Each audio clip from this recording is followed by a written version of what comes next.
This is another episode of Cubfidential. It's another Tuesday night. It is the late show. It's the latest show we got. You know, it's kind of like Jay Leno or Johnny Carson, but the Cubs version. I am your producer, Mr. Cubfidentiality, and we have a great show. But first and foremost, wanted to address, this is the second straight week JB Ellis is missing. I mean, did he quit on us? What's going on? If anyone has seen, I didn't see his face on the back of a milk box carton. I saw it on the back of a cigarette box. So I want you all, if you're a smoker, to check in your cigarette boxes, cigarette cartons, and if you see his picture, dial 1-800 Sideline Sports. Okay, we're looking for our friend, buddy. Hang in there, we'll find you. So with that being said, let's bring in our host for this week. He is the Rocky Mountain Rebel, Jordan Long.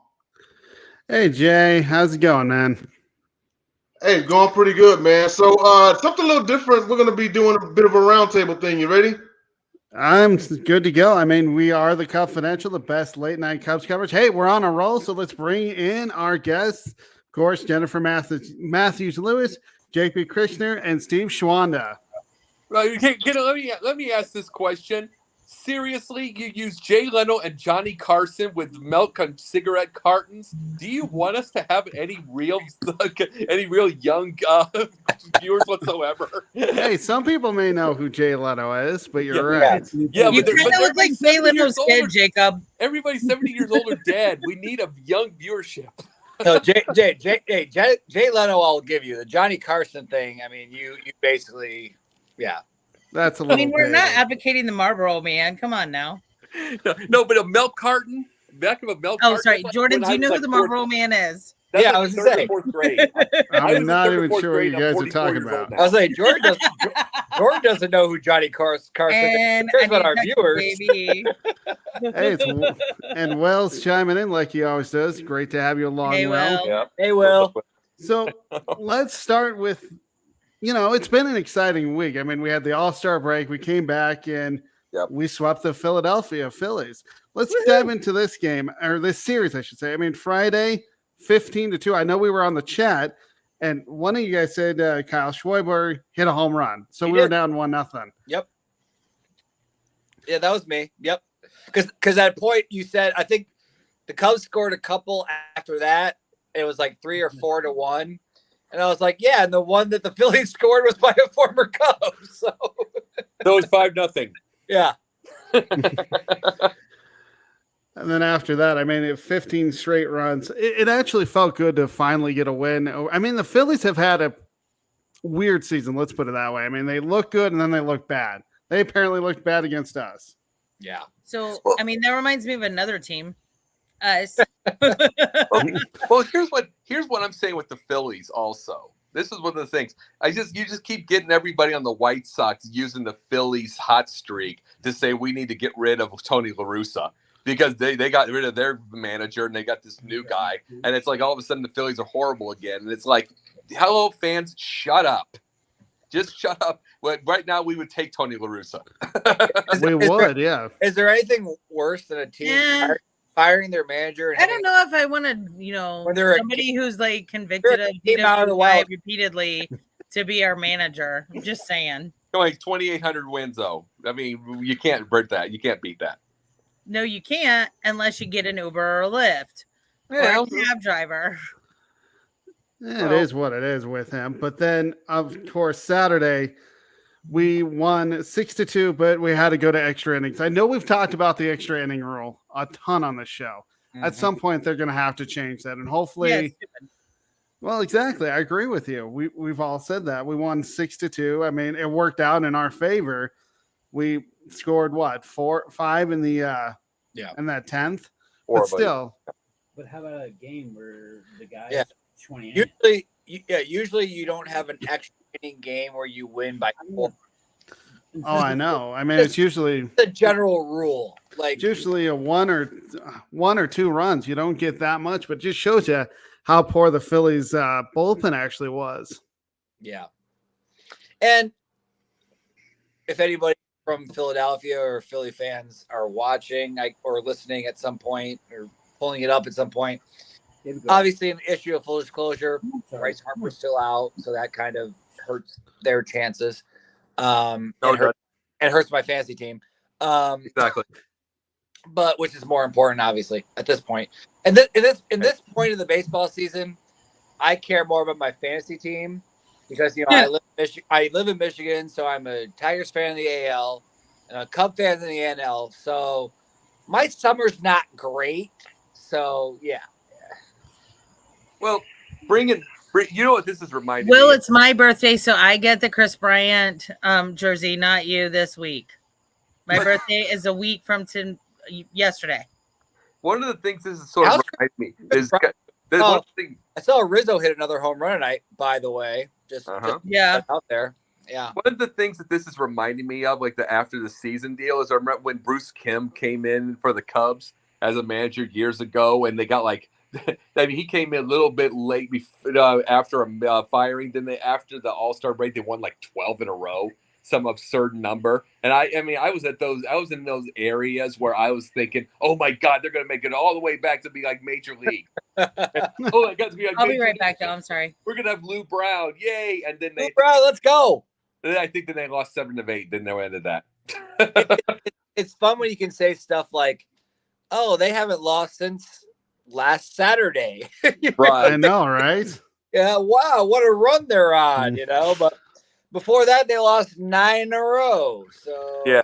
And that conversation was a lot different on this show. It was more, I wouldn't call it depressing, it was just more, when are we ever gonna win again? Jen, you got uglier. Oh, it's you.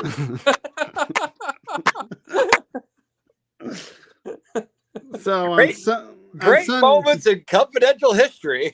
Right? Sorry about that. My dog was like barking at nothing, so I went to go get her. Yeah. Oh, I want to see I the didn't pup. expect a takeover or a StreamYard bomb. It's all good. Oh, Then- where's your pup? I want to see the pup. You're getting big. Hold on. So then Sunday, And we won. just talking Major League, so I mean, you can completely, we completely can put some, topics. So you're good. In case you haven't noticed on Confidential, we like to have fun on this show, especially talking about a team that's not going to the playoffs. So we try to have a little fun here. Oh yeah. I mean, you have to. You do. Because visual aid. This is a long time ago. Oh, that's the real visual aid right there. There's the real visual aid. Hello. That's a long time ago. Hello, pups. What's going Yeah, on? well, it doesn't feel that long We ago. have 2 visual aids right now. We got a There's the pup and we have visual the 16 championship lineup. Oh, man. Yes. No. I was more interested in the other visual aid. Well, the other visual aid was much more entertaining because this is much more depressing to say that, hey, this is not that long ago, and we had a whole bunch of 20-year-olds, and now none of them are on our team. Oh. Well, then we get to Sunday where we won 4-3. I mean, close game. We won that. But if you look at the series as a whole, I mean, 33 hits, 25 runs by us, 10 walks. I don't like the strikeouts. Still 22, far too many. I don't know what's going on with that. Again, and you and I have talked about, Steve and I have talked about this on this show, that if you're just looking at a pitch and not swinging and you're not making contact, you're really not trying. So I don't know what's up with that, but we hit 8 home runs, but of course it's the Phillies. Then pitching wise, we gave up 21 hits, 7 runs, which I'll take, 10 walks, 21 strikeouts, 4 doubles, 0 triples, and 3 home runs. So, I mean, we did pretty well in that series. Well, let me say this, Jordan. Here's the thing, too.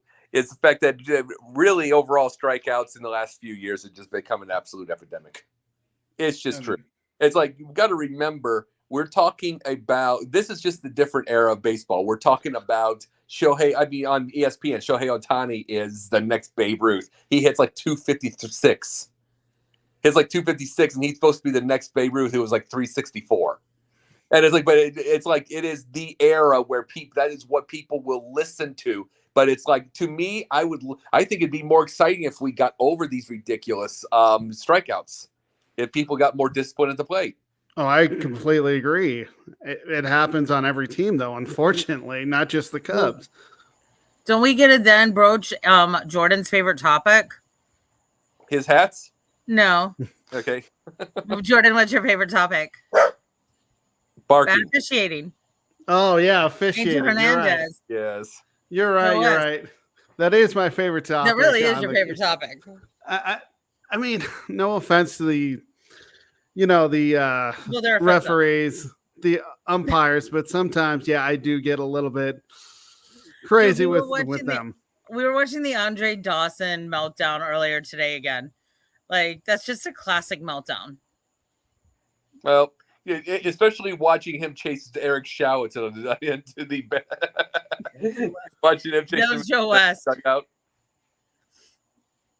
So we're going to keep with the sweeps going. We actually extended our streak today, though we'll go back to Monday or last night against Pittsburgh. I mean, again, this was a really close ball game. Ended up being a 2-run game. I mean, it was a 1-run game. Sorry, 4-3. It was just a close game. But what is with us in Pittsburgh? We seem to have really close games against them, and honestly, they're just as bad as us. Same team, but it's like we're gonna have our hot streak. Remember, we had a hot streak going a little bit when we beat Boston. It's like the Cubs have the talent. They've got the talent. They've got all that, but they're going to. This is right now. Remember Garpax with the Bulls? You remember with the whole thing, and they had the most unnecessary rebuild that you ever get. And then they went years. They went about 3 or 4 years having to deal with Jim Boyle and everything. We're dealing with that right now. The Cubs are. It's absolutely, completely, and utterly unnecessary rebuild. And it's like, and okay, could it go good? Yeah, but remember when they started rebuilding, they had some wins. They had a division title the year before, even shortened year. That was an unnecessary rebuild. It was just basically because the Ricketts are afraid to lose money. Well, they're going to continue to get money. I agree with you in that sense, but they're also going to get money from, the marquee network that they have. Yep. Major League Baseball also has, TV contracts with ESPN, Major League Baseball Network. What is it, Fox and TBS? So they're going to get some of that money. Yeah, and they also are going to get money because people are still going to go to the ballpark. Yeah. Owners in baseball, especially for the Cubs, you're not owning the team because you're trying to make money. If you're good, if you're being good, like you already made your money, like this is just fun for you, basically at this point, right? Like obviously, like you don't own a team, but you don't own a team because you're trying to make money.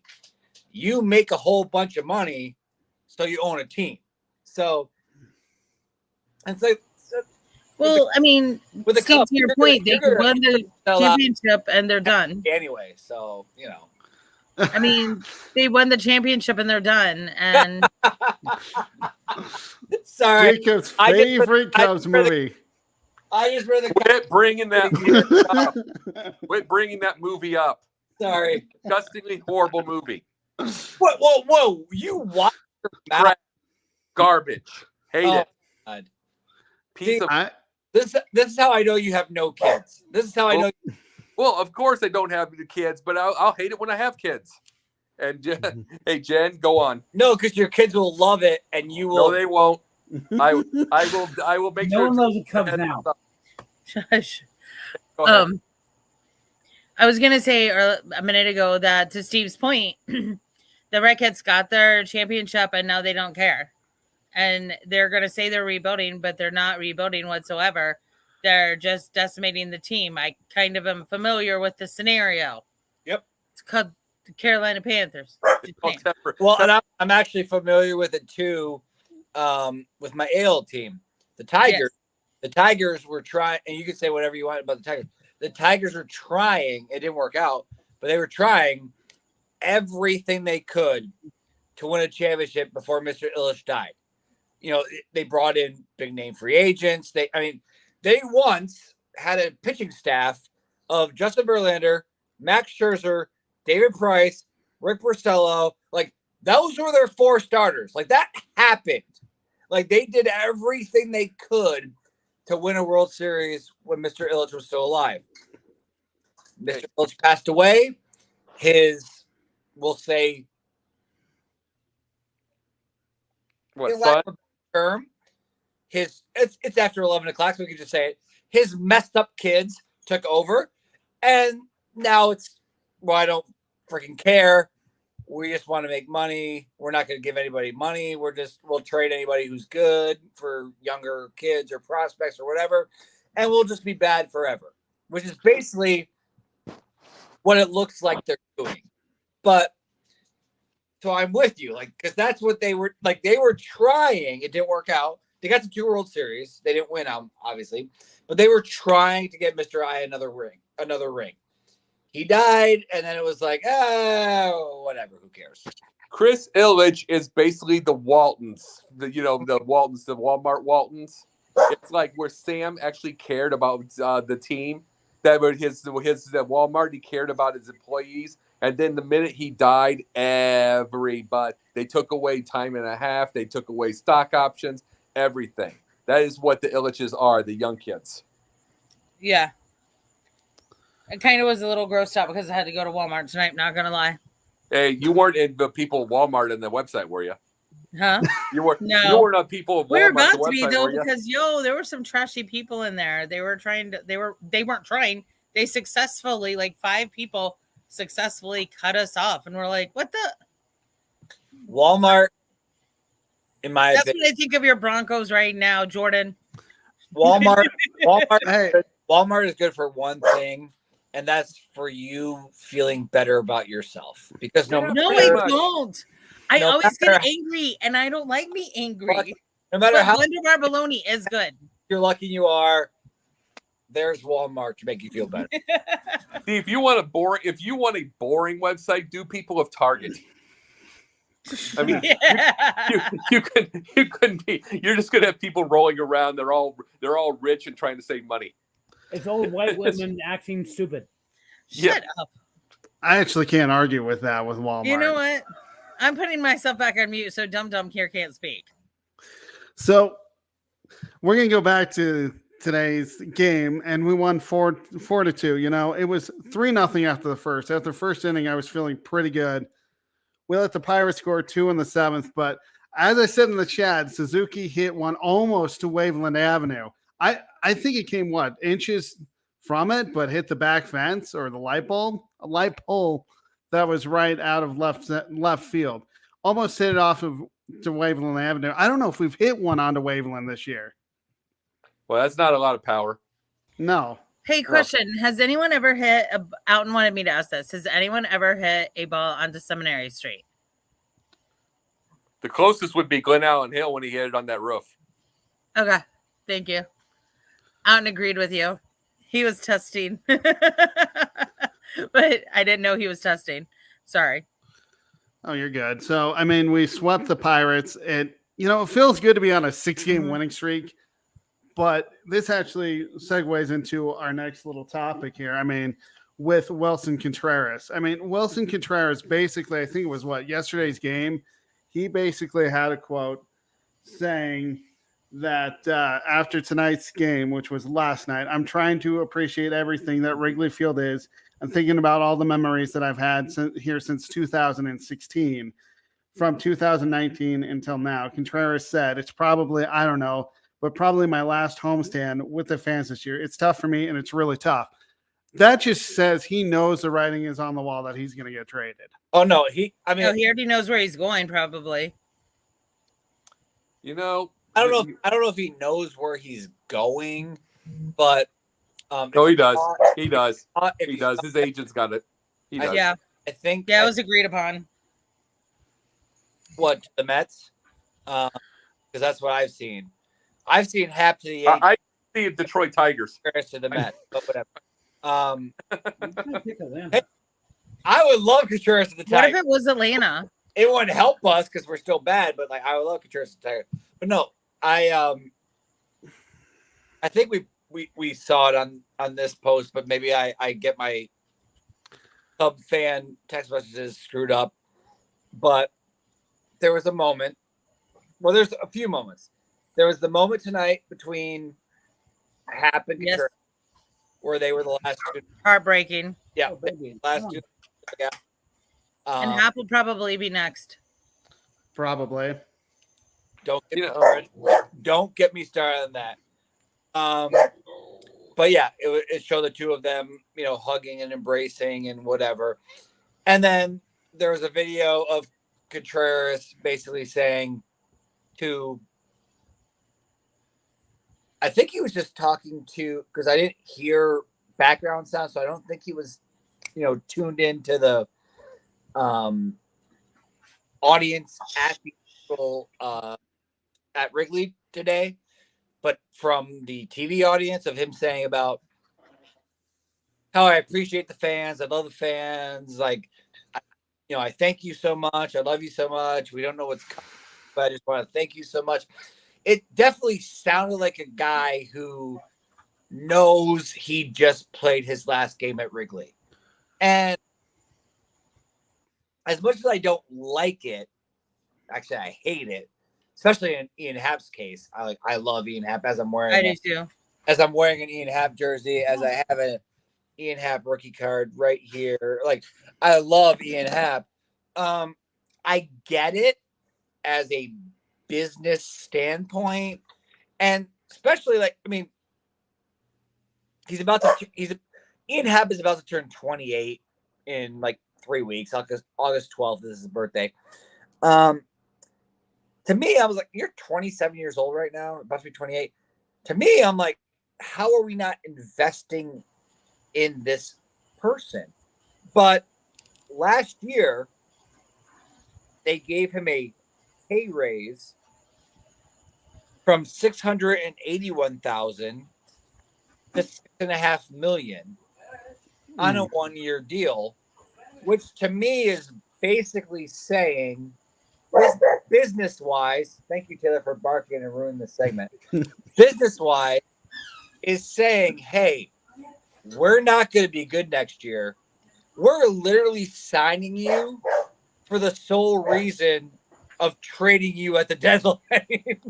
let me tell you this, though. The biggest issue with talking about his pay raise is the fact that a lot of the idiot Cub fans were getting over him for his struggles that he had in the first place. He had some struggles there.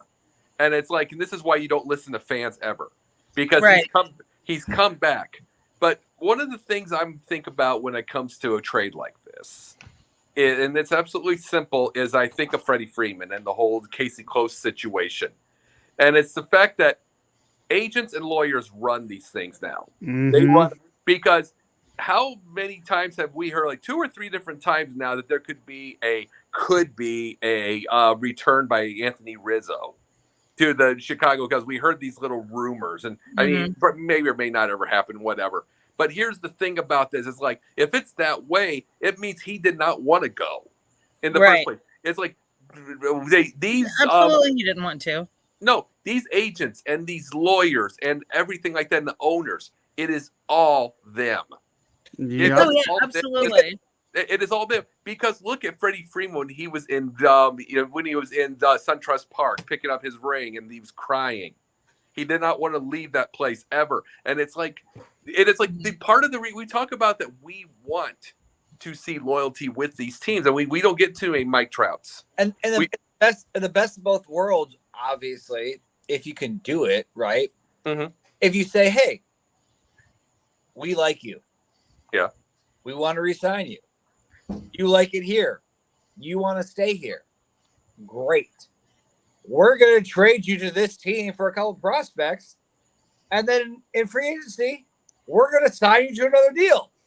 Like, if you really wanted to say, hey, I don't want to ever leave here, this is where I want to be, and the team's like, hey, we want you, this is where you want to be, but you're an expiring contract, so we can actually trade you for 2.5 months where we're not going to be very good, get a couple prospects back, maybe they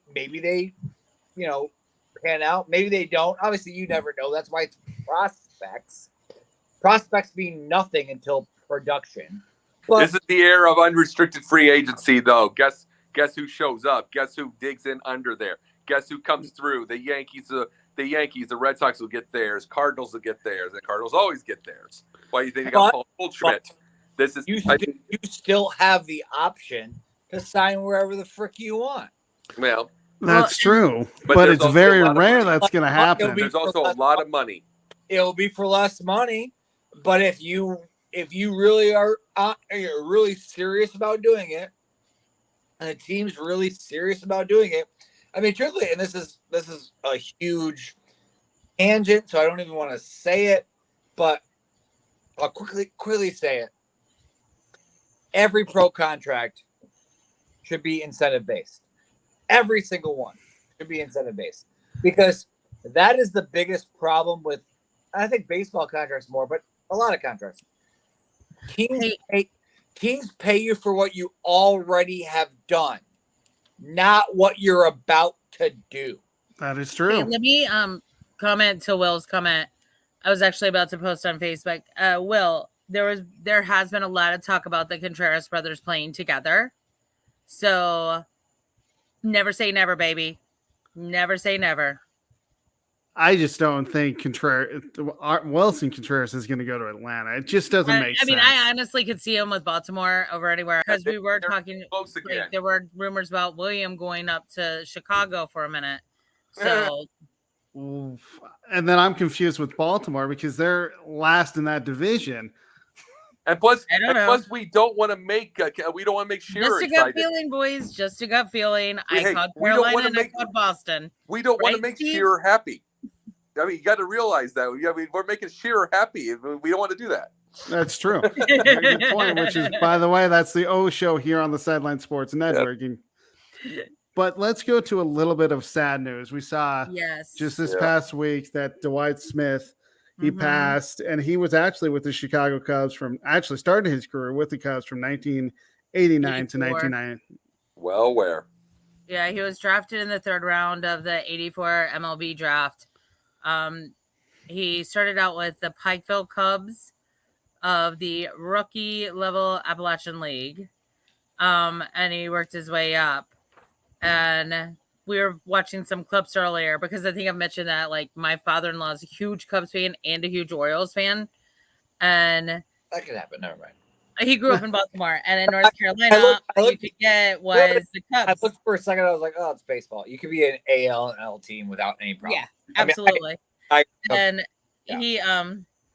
We were watching the 89 game where Smith came up to bat and won the game after they'd been down 9-0. And I don't know if y'all remember that. It's the Astros. Yeah, it was the Astros. Yep. I watched that game. He died of a respiratory infection. I think that's congestive heart failure. Congestive heart failure. Yeah, with a respiratory infection too, right? Yep. And no, you know something? When I saw that first, it said 58 years old, and they said Atlanta Brave. It said I'm in Atlanta, so I get the they say former Atlanta Brave. See, right. You don't know what worried me. I thought it was going to be Marquise Grissom, who the reason I had brought they're on the same age, but the reason I brought that up is because I actually, when I was dressing people at a Men's Warehouse, I met him.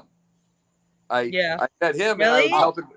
Yeah, Marquise Grissom. Yeah, I met him and helped with his nephew, and he has this whole thing, and we had a really great conversation. Great guy, and he got to see what I could. He got to see what I could do with clothes and everything, which is awesome. But I was really actually worried about that because I like that guy a lot. But it was still hurt. See, it really hurt to see Dwight Smith like this because we look at the amount of people in the last couple of years that we've lost in their 50s. In their 50s, and it's like, I mean, we remember Darren Dalton with brain cancer. We've seen this. Dwight Smith. Now we are just losing a lot of people. I don't know if there is a certain thing with if there's something in the air with the here's another theory. You're a top quality athlete, then you stop working out that much. Yeah. You it's not even you stop working out. You have to remember, when you're an athlete to that level and to that extreme, Steve knows this better, you're putting so much more mileage on your body. Simone Biles most recently said, I'm 20. How old is she? 22. I'm Yeah. 22, but I literally have the body and the aches and pains of a 50, 55-year-old person. I mean, and I she's in great health, but yeah, it happens because you're doing all that strain on your body your entire life. I worked out two one of them is about to be a freshman in college. The other one's about to be a senior in high school. They're both about to, they're both committed to play college basketball. I worked them out for 90 minutes tonight, earlier, and my son was with me. My 11-year-old son was with me, and I looked at him during part of the workout, and I just let him know. I was like, just so you know, this is what excellence looks like. It's July 26th. It's 85 degrees. Oh, I wish. In this barn, I know. Yeah, I know. In Michigan, it was 85 degrees. Your ceiling fan's blowing hot air. I can guarantee you that right now. In this barn that we're working out in with this hoop, right? Yeah. And these kids are putting the work in. I was like, this is what excellence looks. Yeah. Why? And one of them's going to Michigan Tech, which is a Division II school, and kids don't understand. Like, oh, D2, I can play D2, I can play D3. I'm like, no, you can't. No, you can't. But you can still get drafted from a D2 school. You do not stand, right? You can't play. Tell them you can't play JUCO. And the other one committed in Northern Iowa, which is a D1 school, and he's already won a state championship. He played up in AAU and the EYBL circuit for years. But whatever. But that's why I wanted to show my son. That's why I wanted to bring him with me. I was like, this is what work means. Like, this is what it means. Like, if you want, because he's like, why don't you ever coach me in basketball? I was like, I'm about to show you. Like, you're about to be in 6th grade. I'm not trying to do that to you. Like, you want to play basketball, have fun. Like, hey, exactly. Hey, Schwanda? Same thing, moving forward is like,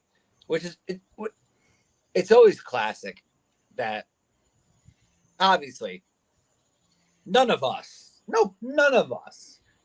can understand, obviously, the scope of a professional athlete, right? No. Actually, I no offense to you guys. I think Steve, I Jenn. think you and I, out of this group, would be the two most likely to understand the mindset.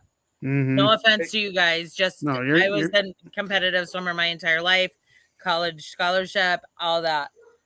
Steve has played, been around it, coached it, like he knows. So I think you. But actually, no offense to you guys. Jake's the state's offense. Jake. Yeah. I mean, good. I'm a Tigers fan, but I still thought Jacob Turner posted a great Twitter feed today about it, actually, because he was like, hey, at 18, I was a can't miss prospect. I got $5 million. Like, this is what it actually means. And he had a great thread about it because, like, hey, at 18, 19, I'm the can't miss prospect. At 23, I could barely hang on in the league, right? So understand, in baseball especially, right? Like, I have a friend, and his son, I won't give names, but it doesn't matter. His son is a very good pitcher, throws like mid-90s. He's really good. He went to the MLB Combine. Every team wanted him, talked to him, but he already committed to Notre Dame.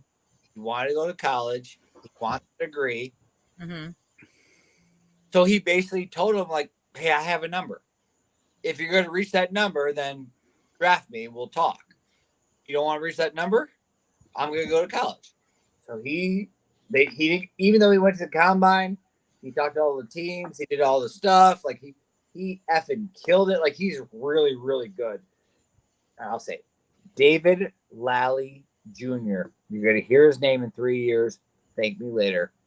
He's going to go to Notre Dame. And he's gonna Why can't you give me stock tips like that? Come on, Steve. He's going to go to Notre Dame. He's going to kill it. And he's going to be a high draft pick. But he wanted to go to college, which is fine. I mean, nothing wrong with that. Do what you got. It's your decision. Do what you got to do. I find it interesting that Major League Baseball, I mean, a lot of sports are like this too, except for hockey, where if you're drafted, you have to go there and you can't go to college while in the NHL.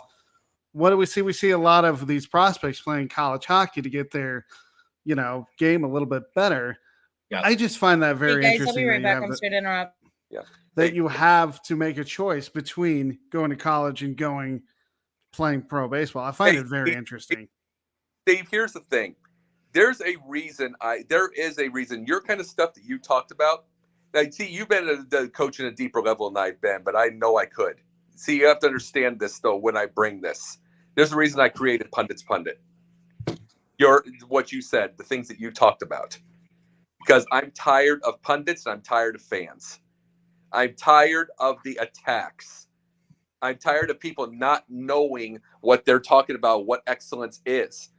Those are the reasons I bring up making a show like Pundits Pundit. And you've watched my topics. You've seen my shows. You've watched my topics. Some of you, Jordan. There's a reason I don't talk meathead garbage. Yep. There's a reason. It's because I am sick and absolutely tired. Not only do the fans talk it, but ESPN raises it. Yep. They don't. You post one good video, and someone's like, "Oh, that's a D1 talent for sure." I was like, "Well, he's actually going Division III, but I mean, whatever." They do it all the time on ESPN. People and that's the thing. People think that, oh, I made varsity as my senior year. I can play in Division III. No, you can't. No. You want to know what you should do? You want to can't. Here's the thing that you should do. I'll give you an example, Steve, and I'm sorry about this, Jordan. Here's the thing that I am going to say this. I remember one time I was 15 years old. It's a quick thing what my dad did. I laughed at the idea of a flag man, on the construction site. Yep. Mm-hmm. I laughed at it. Dad just gave me the little smirk, that kind of thing. Next day I'm on there. And he puts me around a curve so I can't see the other flag man. I nearly caused about 60 wrecks. I'm 15 years old, and this is not a brain surgery job, but it's like everything is complete. I thought he was going to kill me. All he did was, not easy, is it? And so here's what I'm going to use my version of what he gave me. I'm going to tell this to you right now. Just say the ones that say, "Oh, I can play D1, D2, whatever," blah, blah, and laugh at it. Instead of going, "No, you can't," blah, blah, blah. You want to know what you do? Say, bring him to a JUCO. Yep. Bring him to a JUCO. Bring him to a little bitty school, just the littlest school whatsoever. Watch him get smoked. Yep. When you know it, do that. Do what my dad did with me. Do that. And in basketball, I can't speak for other sports because I don't follow the recruiting as well as I do basketball. JUCO in basketball is usually super talented. They just have grades. They don't have good grades. They have grades or other issues, right? Yeah. But D3 is like, people are like, "Oh, it's D3. I can play D3. No. There's no. No, you can't. Like, all D3 is no scholarship. I can tell you a two-time in Michigan, a two-time Class A, which is the highest class of Michigan, a two-time Class A all-state player, went to the state finals her junior and senior year, is playing Division III, and didn't play as a freshman. Like that, it's such a D3 is no scholarships. That's the only difference. I try to take it with a grain of salt because I try to remember, which is hard as a fan, right? You try to remember, like, listen, this is hard. But as a fan, you're like, well, we won in 2016. All of our guys are young. We should win like 3 of the next 4. But like, it's hard. Like, it's not easy. Yeah. Everybody gets paid. Everybody's a professional. Everybody's the best of the best. Like, it's hard. Yeah. It's hard. It really is. So let's move on to this Cubs for you. We had many choices, but we decided to go with our 2 All-Stars, Ian Happ and Wilson Contreras. I know what there's a drunk Steve right there. Yeah. It was me. Probably my phone. I apologize. Sorry. We all know how Steve feels about All-Star games, and I get it. It's for the entertainment. It's an exhibition. It's for the fans. You don't get a whole lot out of it other than watching it. I think I watched maybe 4 innings of the All-Star game. But if you look at our 2 All-Stars, That's by the way, 4 too many. 4 too many. There was nothing else on. I mean, what else was I going to watch? But if you look at it, Ian Happ and Contreras played. Happ entered the game in the 6th. Contreras was in there to start the game. He didn't do anything. Contreras, I think, had 2 at-bats, didn't do anything. Happ had 1 and walked. But this week, though, because they are our, this Cubs for you, if you look at it, Happ had 23 at-bats. I know it was not a shortened week. 23 at-bats, 9 hits, a batting average of .391. He collected 2 doubles and 4 RBIs and scored twice. So he was one of our this Cubs for you. And then Contreras, unfortunately, this may be the last time you'll hear his name on this show. Maybe even Happ as well. Oh, Yeah. well. No, I just real quick. So that I know I'm not on here every week because 11 o'clock is really late for me when I wake up at 4:15 in the morning. But this one I especially wanted to get on. Now, yes, I love Ian Happ. This is a Ian Happ Cubs t-shirt jersey. He's always been my Cub. Well, not always, but for a while he's been my Cub. But I made these 2 this Cubs for you for one specific reason. If you live under a rock and you don't know, the MLB trade deadline is August 2nd, which if you can't look at a calendar, that's next Tuesday. The Cubs are about to be on a road trip. Thank you, Taylor. So tonight was their last home game before that. If you didn't watch tonight, Contreras got a great ovation. And Contreras and Happ had a very emotional, we'll say, hug in the dugout, which of course was captured because it's 2022 and we have phones everywhere and cameras everywhere and all that stuff. And let me quickly say,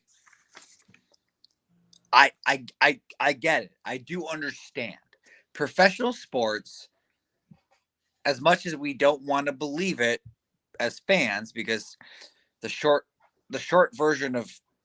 longer version of fans is fandom or fanatic. Right? Fanatic, right? So we don't want to believe it.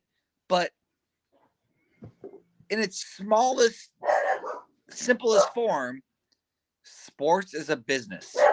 Sports is trying to make money. Mm-hmm. So we can hate it, but let's be honest, we're still going to watch. So yes, I have this Ian Happ t-shirt jersey right now.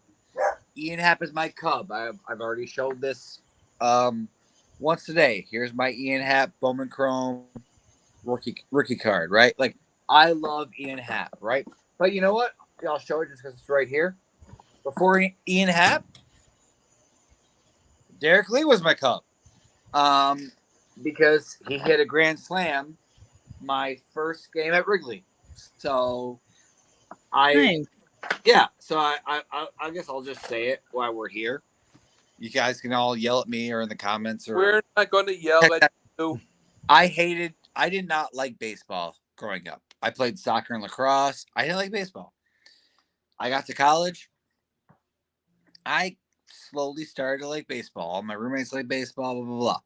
So like 2002 or 3 or so. We're sorry. I went to Wrigley. And Derek Lee hit a grand slam home run that game, and that was pretty much it. So Derek Lee was my first baseman in fantasy baseball until he retired. I was all in. I was down. So, like, I understand, and I know it's a business. Don't get me wrong. I'm not happy about it.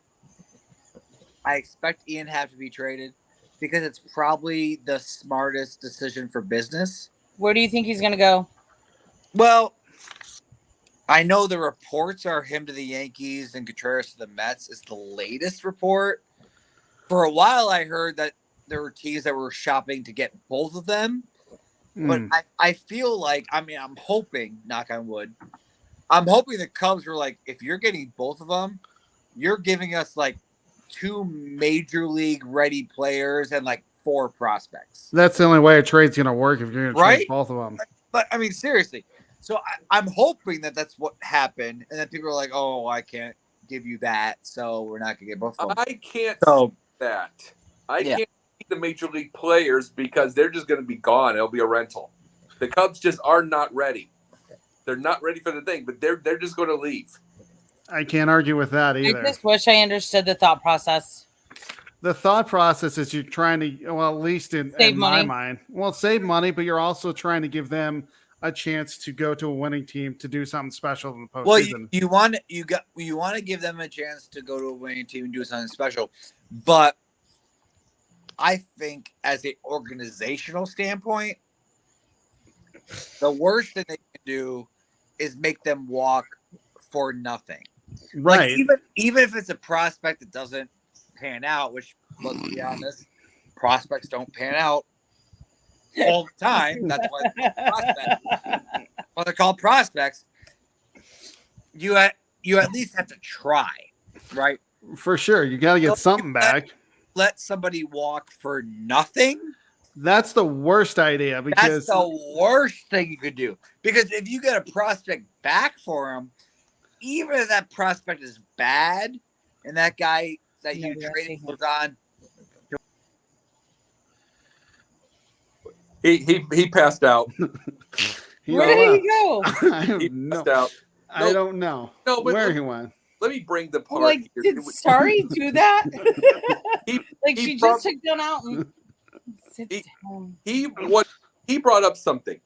This is a business. Fans complain, fans whine, fans all that stuff, but they're going to come back. This is the point I keep trying to make on my shows. Mm-hmm. It's like, you remember what I said, Jen? You remember what I was saying, that I said that the Bears listen to their damn fan base way too much. You said that you wish they listened to yours. Your team did.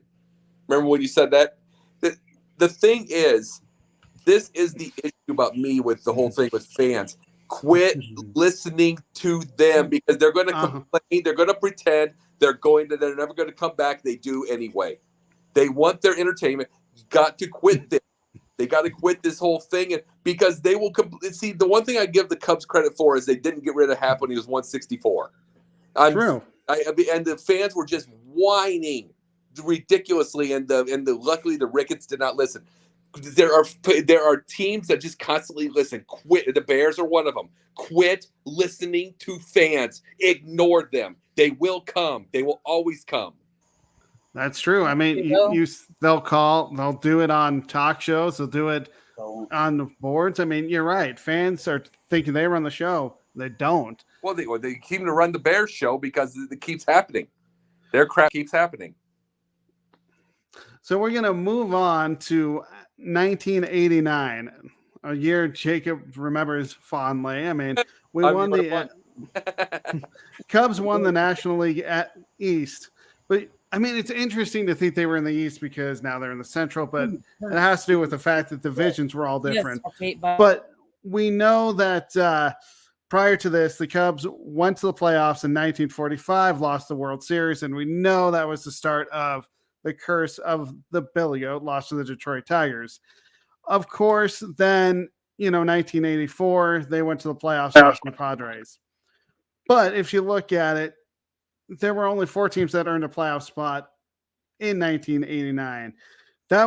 And baseball actually expanded in 1994 when we had the 3 division that we have today. And of course, they added a wild card team in 95. But going into that 1989 season, the Cubs hadn't been doing well. They finished 77-84 in 1985, 23 and a half games behind St. Louis. In 1986, 70 and 90, the Mets ended up 37 games ahead of them. And it's just a crazy number. But again, we only had 2 divisions. Wasn't Jerome Walken in 89? What, Jerome Walton? Yeah, rookie. I believe he was rookie of the year. Yeah, I thought so too. Yeah. So then in 1988, Mets won again with a 160 record. Cubs ended at 77-85. Looking at 1989, though, they had a great lineup. I mean, Mark Grace, I liked him as a Cub. Ryan Sandberg, Dwight Smith, and Andre Dawson. So, I mean, you had a pretty stacked lineup. And, of course, Greg Maddux, who ended up winning, let's see, he won 19 games that year. And with an ERA of 2.95, of course, second in the Cy Young voting. Well, you know something, though. The biggest thing about that year by itself is the fact that that team was what 87 should have been. They were what 1987 should have been, because 1987, Andre Dawson wins the MVP. Mm-hmm. He wins MVP, but it's on a 76-win team. And it's like, and those were the biggest issues with that team. Is they just could not keep pitching. One of the things that 89 team had was a bullpen. It's like that 87 team should have won a division. They got last place. And it's like, and they were a better team. I mean, they had that team could have. See, really, there were some teams for the Cubs that infield alone should have had like 3 or 4 division titles. That infield alone, you had Grace, you had Sandberg, you had Dunston, you had the outfield with Dawson, you had there was a. I mean, you go back to even before Dawson, you go Gary Matthews, you get Keith Morrow on third base. They had some people that could rake year after year. They just could not keep pitching. So 89 was what 87 should have been. And then you look at in the playoffs, they actually lost to the Giants. Actually, this was, I mean, the stats are going to say they lost 4-1, but it was actually a closer series. The only game they won was game 2, which was 9-5, lasted 11-3, but games 3, 4, and 5 could have gone their way. Only lost by a run in game 3, 5-4. Game 4 defeated by 2 runs in game 5, 3-2. So if you look at it, this could have been a lot closer series, but the Giants go on. They were swept in the World Series. So, I mean, you look and at had that, a little earthquake in the middle of that World Series, too. That is true. Andre Dawson versus Canseco and McGuire would have been something. That would have been something. That would have been something. That'd been beast. So let's go on to Cub or Dub. Unfortunately, we're talking about Wilson Contreras getting possibly traded, but could he return via free agency if we trade him? Yes. Because he loves the Cubs. And he No. loves the fans. Like when you have home, Rizzo. when you have home, you have home. Nah, Rizzo wanted to come back and he couldn't. I don't think so. We just said Rizzo might be coming back still. But we talk about it in rumors all the time, but he just hadn't come back. Like, I do think Contreras would come back. I'm going to say Dub. I mean, here's how I look at it. I'm going to use a guy we had as a closer in 2016, Chapman. We traded a lot of prospects for Chapman. What did he do once we won the World Series? He went back to New York.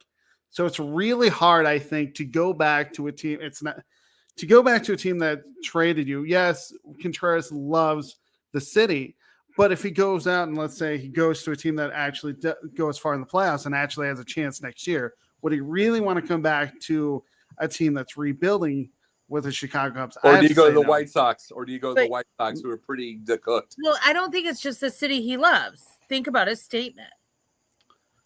I mean, it's the fans. It's Wrigley Field. Sure, the ownership sucks ass. But we all sometimes have crappy bosses. I'm fortunate I have good bosses. But again, gonna disagree with you. Never say never. We don't know. Well, if Rizzo becomes a free agent, I don't know how long his contract is in New York. Right. It is possible for players. I'm going to use Shannon Sharp for an example. Went to the Baltimore Ravens for 2 years, came back to Denver. So it is possible. I know that's football, and this is a baseball show. It is possible that if you go to another team, you can come back, to play your final years out. I wouldn't say no to Rizzo or Contreras, but I just think as of next year, I don't see Contreras coming back. I'd love to see Hobby come back personally. Well, then the thing is, if you do it, make it sooner. The reason I say is I remember when Moses Malone made his way back to Philadelphia for 1 year after all those years of his knees going bad, and he comes back, and he literally comes back. It's like 3 to 4 points a game. Like, this is not and it's like, if you're going to come back, do not come back way beyond your prime where people are going to have these hopes, and it's going to, and then they're just going to see you are in a shell of yourself. And that's the big thing. So you got to do it sooner or don't do it at all. I mean, the worst case scenario is he signed. I don't know if baseball does this, but I know a lot of other sports do. He can sign a one-day contract saying, "I'm going to retire as a member of the Cubs." That's another option for him. Yeah, I think you can. Time for that. Can you do that, Alton? You can definitely do that, but it's not You time can. yet. But he's saying it's not time for him to retire yet. But yeah. Oh, I know. I'm just saying if he goes on to another team and doesn't come back to Chicago, he can certainly retire and say, "Hey, I'm going to retire as a member of the Chicago Cubs." I'm just saying if he doesn't come back. So I guess that wraps up another week of Cubfidential. Why don't we go around to say where we can find us and follow us? We'll start with Jennifer first. You can find me on 3 Chicks in a Pod, along with my girls, Carrie Johnson and the Queen of Hoops, Miss Megan Price. That's Tuesday nights at 7:30 p.m. Eastern. Obviously, Cubfidential. On Thursday nights, you can find me with Mr. Pundits Pundit himself, Mr. JC. You will. Welcome back, by the way. Thank you. And that's on Thursday nights. This Thursday night, I'm going to be pulling double duty. I'll be on the Queen of Hoops Sip Off. It's our 50th show, or 50th or 90th. I forgot which one. But so I'm going to be on there. Sorry. So I'll be pulling double duty. Then on Basket Bros, I produce Basket Bros with Jordan and Will, Dom, and Mr. Cubfidential producer himself, Denzel, and Dom DeRobis. And then you can also find me during basketball season on the NBA Carousel and on Thursday nights during the NFL season on NFL Carousel. We didn't need to see that there, Jay. No, we didn't. Well, that was funny that Mr. Confidentiality decided to show up for a moment. So, Show back up, Jay. Jacob, tell us where they can find you and follow you. All right. On Monday nights during the season, Megan Price's the NBA Carousel. Tuesday nights here. Thursday nights, the Pundits Pundit with Jen and Jay. And we have a special pro wrestling show on Thursday night. And we have that. Sunday's Basket Bros, and a special report to you folks. I will be in Des Moines, Iowa for the Iowa Cubs, the thing with the Iowa Cubs for for Sideline Sports with Cubfidential. I will be there in Des Moines on September 17th. So I just wanted to do that first little promotion. And there's other news too, but I will hold off until later. So for me, you can find me on Twitter at SportsScoop1. I'm on the NBA Carousel on Mondays during the NBA season, the NFL Carousel representing the Denver Broncos on Thursday during the NFL season. I'm Yay. also don't you go cheer for Coach Nagy. No. You can also find me on my blog that I write Mondays through Thursdays at sports-scoop.com with podcasts on Friday. And I also have my own show on the Sideline Sports, which is under review, which is basically Colorado sports with a mix of national sports headlines as well. I had Will Vogel. I'm hoping to have Jen here on this week. We got to figure out a time for that. But anyway, thank you for watching Cubfidential, the best late nights. To keep Jen, you got to boo the Carolina. Okay. Keep pounding, baby. I don't care if Roland Tepper wanted to go away. The fans will keep it. Keep pounding. So thank you for watching Cubfidential, the best late night Cub show here on Sideline Sports Network. We have shows every single day. You heard about 3 Chicks in a Pod, which I highly encourage you to watch that. Pundits Pundit. Great show, not all about sports, which is nice to see, just talking about the real issues out there, as well as the Basket Bros. I mean, it takes me back to my childhood every time I watch it. But please subscribe to our YouTube channel so you don't miss any of them. I'm Jordan Long for everyone here on Cubfidential. Have a great night, and we will see you next week. Take care.